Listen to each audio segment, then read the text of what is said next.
C'est le lieutenant Ngueye. Lieutenant Ngueye, c'est un officier de la force navale à Banana. Je suis marin, je suis navigant. Comme j'ai vécu longtemps à Banana, en tant que marin, navigant, un chercheur, un intellectuel, c'est moi le promoteur de cette histoire à l'embouchure du fleuve Congo, au pays. À la Deuxième République, le pays m'a donné l'opportunité d'aller étudier en Europe plusieurs années. De mon retour à Banana, et j'ai quitté aussi Banana pour aller étudier ailleurs, de retour à Banana. Et comme j'ai vécu longtemps ce point, en tant que marin, navigant, un chercheur, un intellectuel, c'est moi le promoteur de cette histoire à l'embouchure du fleuve Congo. Alors, nous sommes ici à la pointe des Bananas. Banana, vous voyez, a la forme d'un presqu'île ou péninsule, une partie de la terre qui est un peu avancée au niveau des eaux. C'est ça le presqu'île des Bananas ou péninsule. Et nous sommes ici à la pointe.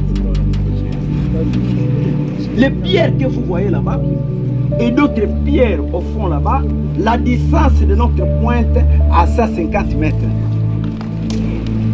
Ok.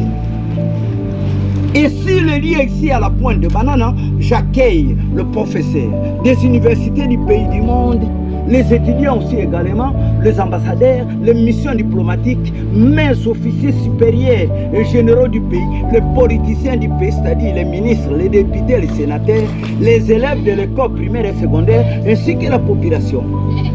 Et j'ai à vous dévoiler que j'ai déjà accueilli notre président de la République ici, Fatih Beton. On a passé avec lui ici pendant 30 minutes et c'était bien passé. Alors, nous sommes ici à la pointe des Bananas. Observons un peu la carte. La partie qu'on a peint en jaune ici, c'est la route nationale du pays, où nous appelons ça la nationale numéro 1. Le kilomètre 0 de la nationale numéro 1 à Banana ici. Lorsque vous quitterez Banana, vous serez à Mwanda, à Boma, à Matadi, à Kinshasa, à Bandundu, au Kasai, au Katanga, au Mbashi, jusqu'à Kasumbalesa. Kasumbalesa, c'est la frontière du Congo et la Zambie. Alors, de Banana à Kasumbalesa, notre national numéro 1 du pays à 3259 km. Banana, Kasumbalesa. Nous revenons encore à Banana ici. Alors, de Banana à Soyo, la ville angolaise de Soyo, la distance c'est 8 km. Au niveau de 8 km, les eaux se sont subdivisées en 3 parties. Le 3 km vers Soyo, les eaux salées de l'océan. Le 3 km vers Banana, les eaux salées de l'océan. Tandis que les 2 km au centre, ce sont les eaux douces du fleuve Congo, des eaux pays de l'océan. Et continue à couler jusqu'à 135 km au niveau de l'océan, mais les eaux ici, ce sont les eaux douces du fleuve Congo. Alors, observez le 2 km. Vous voyez au centre, les eaux en couleur un peu noire, qui continuent, qui continuent, qui continuent, qui continuent, qui continuent. Ce sont les eaux douces du fleuve Congo, mais ces eaux ne sont pas salées. Ok, on va en parler. Alors, observons un peu notre côte. Notre pays a la côte océanique à terre qui est 37 km. C'est-à-dire, ça c'est Kabila, ça c'est Mwanda. La frontière entre Kabila et Mwanda, c'est Tchende. Sianfumu, Mwanda village, Mwanda ville et Banana, notre côte océanique a que 37 km de notre côte. Et les eaux ici, ce sont les eaux salées de l'océan qui se constituent sous forme de tourbillons et quittent l'océan, inondent nos bras ici pendant 6 heures du temps. Et nous signifions ça en termes techniques de la navigation, la marée haute. Et les 6 heures du temps plus tard, les mêmes eaux qui étaient rendues dans nos bras vont regagner l'océan. Ça c'est la marée basse. Et chaque jour, pareillement, et nous sommes à la marée basse. Les eaux se sont rendues à l'océan. Et chaque jour, pareillement. Et durant toute une journée, nous avons 4 fois le mouvement de ces eaux. La marée haute, 6 heures. La marée basse, 12 heures. La marée haute, 18 heures. La marée basse, 24 heures. C'est-à-dire 6 heures, 12 heures, 18 heures, 24 heures. Et dans la même circonstance, il y a aussi un décalage. Si aujourd'hui, la marée haute était à 8 heures, le demain serait 9 heures. Le lendemain, 10 heures, 11 heures. Pourquoi un décalage d'une heure du temps la veille? Lorsque les eaux quitteraient l'océan, pour rejoindre nos bras ici pendant 6 heures du temps. Après 6 heures du temps, ferait 15 minutes de repos. Les eaux en repos pendant 15 minutes. Et nous signifions ça, l'état des marins en termes techniques de la navigation. Et les 6 heures du temps plus tard, ces eaux vont regagner l'océan à la marée basse. Et les eaux rendues aussi à l'océan à la marée basse feraient aussi 15 minutes de repos après 6 heures du temps pour regagner la marée haute. Et cela pendant 4 fois. La marée haute, la marée basse, la marée haute, la marée basse, avec les arrêts de 15 minutes, 15 minutes, 15 minutes, 15 minutes qui totalisent 1 heure du temps. C'est 1 heure du temps. La veille, il y a un changement. Si aujourd'hui la marée haute était à 8 heures, les demi seraient 9 heures. Le lendemain 10 heures, 11 heures. Et quelles sont ces eaux? Ce sont les eaux de l'océan ici, qui bénéficient de la marée haute et de la marée basse.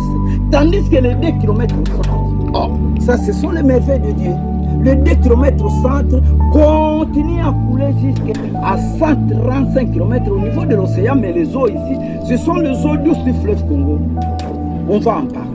Alors le fleuve Congo, en provenance de Boma, la largeur du fleuve Congo à 5 km. Arrivé à la pointe de Boulambemba vers Soyo, 5 km. C'est là où nous bénéficions notre débit. De la pointe de Boulambemba là-bas à Soyo, 5 km. C'est là où nous bénéficions notre débit. Et le débit c'est quoi? Le débit c'est la quantité des eaux du fleuve Congo qui se déverse par seconde à l'océan Atlantique. Mais lorsqu'on a été à l'école tous, on nous a signifié que le débit du fleuve Congo, c'est la quantité des eaux du fleuve Congo qui se jettent à l'océan, qui tombent à l'océan. Mais le fleuve Congo ne tombe pas, ne se jette pas.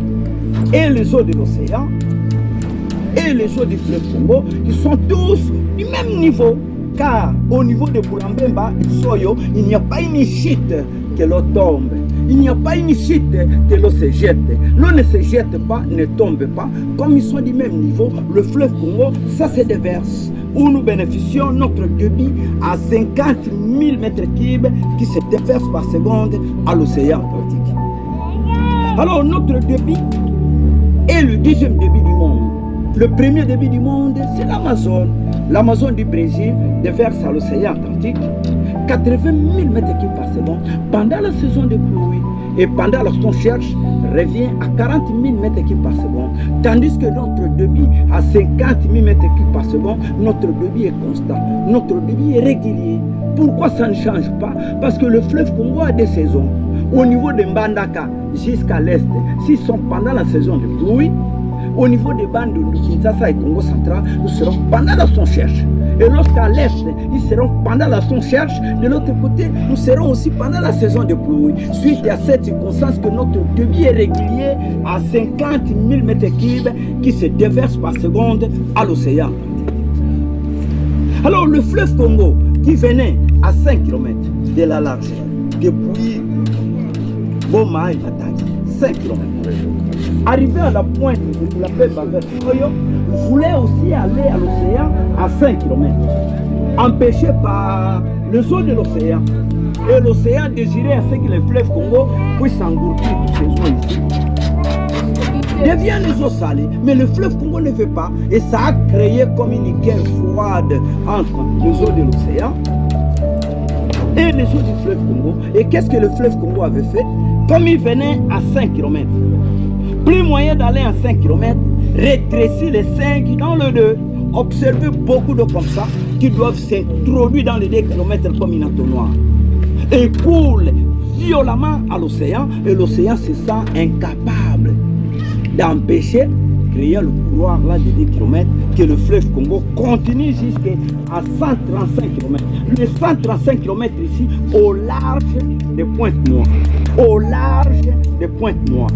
Et de passer 135 km, le fleuve Congo est fatigué, l'océan l'engloutit et devient les eaux salées.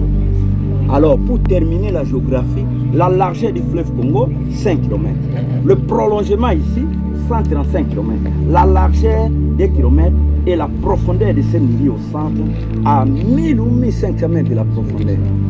Pourquoi cette profondeur? Parce que le fleuve Congo qui venait à 5 regroupés à deux, écoulent violemment l'océan, ramassent une partie de la terre ici, amènent ça à l'océan, comme ça a été amené depuis longtemps, ça a creusé un fossé sous-marin à 1000 ou 1500 mètres de la profondeur. Et nous appelons ça une cagnotte. Bon, on a terminé la géographie. On pourrait entamer l'histoire. L'histoire, c'est le problème de M. Diego Cao. Voilà.